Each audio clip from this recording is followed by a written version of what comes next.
बिस्मिल्लाहिर्रहमानिर्रहीम। अस्सलाम वालेकुम स्टूडेंट्स। अल्लाह ताला से दुआ है कि अल्लाह ताला आपको अपने हिफ्ज़ व ईमान में रखे। जैसा कि आप जानते हैं कि मेरा आपके साथ उर्दू का लेक्चर है और आज का जो मेरा आपके साथ टॉपिक है वो है कौमी परचम के आदाब। तो इसके रीडिंग से पहले मैं आपको इसका इंट्रोडक्शन करवाऊँगी, इसका तारुफ बताऊँगी कि इस कहानी का मकसद क्या है, इस कहानी में क्या बयान किया गया है। ठीक है, तो बोर्ड की तरफ चलते हैं। बोर्ड पे देखिए टॉपिक है कौमी परचम के आदाब। डेट है हमारी 11 जनवरी 2020, मंडे का रोज़ है, यानी कि पीर का दिन है। ठीक है, कौमी परचम के आदाब का तारुफ है और इसके टॉपिक देखें, आपको टॉपिक से समझ आ जाएगी। ठीक है, 14 अगस्त, यानी कि ये जो मज़मून है, ये जो कौमी परचम के आदाब की ये जो कहानी है, ये 14 अगस्त को होने वाली जश्न आज़ादी की तकरीब के फ़ौरन बाद, ठीक है, उस्ताद साहिब और दो तलबा के दरमियान होने वाले मुकालमे की सूरत में लिखा गया है। ठीक है, आगे देखिए कौमी परचम का एहतराम। ठीक है, ये दूसरा टॉपिक है और इसमें यानी कि 14 अगस्त यानी मुकालमे की सूरत में लिखा गया है। खालिद और हामिद के छोटे छोटे सवालों के जवाब में उस्ताद साहिब ने इन्हें कौमी परचम के आदाब के हवाले से बड़ी खूबसूरत बातें बताई हैं। ठीक है, यानी कि ये मुकालमे की सूरत में लिखा गया है। ठीक है, उस्ताद और शागिर्द की बातें हैं। ठीक है, खालिद और हामिद के छोटे छोटे सवालों के जवाब में उस्ताद साहब ने उन्हें कौमी परचम के हवाले से बड़ी खूबसूरत बातें बताई हैं। ठीक है, आगे देखिए कौमी परचम का जो एहतराम है,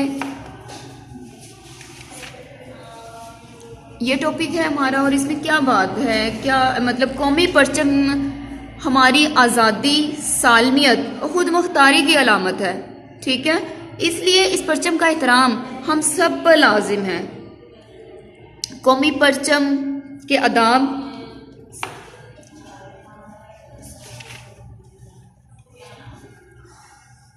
जो हमारा तीसरा टॉपिक है, तो कौमी परचम तुलूए आफ्ताब के बाद किसी भी वक्त लहराया जाता है, गुरूब आफ्ताब से पहले उतार लिया जाता है। जब भी कोई कौमी परचम लहराया जाए तो हमें अपना रुख परचम की तरफ करके एहतरामन खड़े हो जाना चाहिए। अगर कोई कौमी परचम के साथ कोई और परचम भी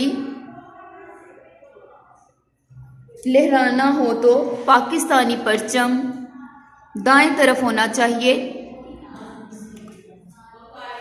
और अगर एक से ज़्यादा परचम लहराने की तकरीब हो तो कौमी परचम को दरमियान में होना चाहिए।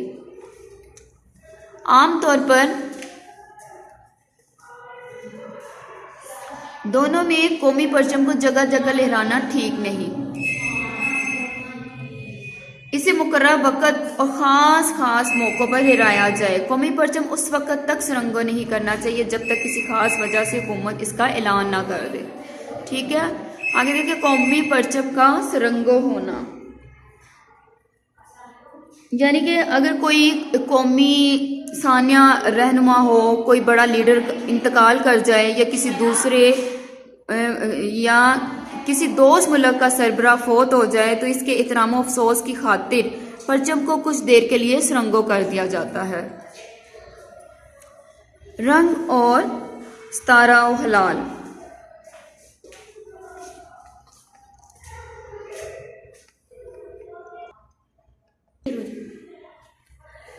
तो रंग और सितारा व हिलाल, इसके मुतालिक मैं आपको बताऊंगी कि कौमी परचम में सबज रंग मुल्क में बसने वाले मुसलमानों को और सफ़ेद रंग अक़लियतों की नुमाइंदगी करता है। सितारा और हलाल मुसलमानों की तरक्की, अरूज और ताबनाक माजी की अलामत है। तो प्यारे बच्चों, तमाम टॉपिक जो है मैंने आपको क्लियर कर दिए हैं। ठीक है, जो इसमें ख़ास बातें हैं मैंने आपको बता दी हैं, इसका तारुफ मुख्तसर सा आपको क्लियर किया है ताकि आपको पता चल जाए कि इस कहानी में क्या है, आपको समझ आ जाए। तो कल इंशाल्लाह ताला हम इसकी रीडिंग करेंगे और उम्मीद है कि आपको इसकी समझ आई होगी। जो मैंने आपको टॉपिक दिए हैं, जो हिंट दिए हैं, उसके मतलब मैंने आपको डिटेल दी है, इस कहानी का इंट्रोडक्शन करवा दिया है मुख्तसर सा, ठीक है। तो आपको मतलब आइडिया हो गया है कि इस कहानी में क्या है और आपको समझ आ गई होगी। तो आप, छोटी सी रिक्वेस्ट है कि आप घर में बार बार रीडिंग करें ताकि आपका तलफ़ुज़ दुरुस्त हो, आपकी इमला बेहतर हो, आपकी रीडिंग बेहतर हो। ओके, अल्लाह हाफिज़। दुआ में याद रखिए, किसी भी किस्म का कोई मसला होता है तो आप मुझसे रब्ता करें।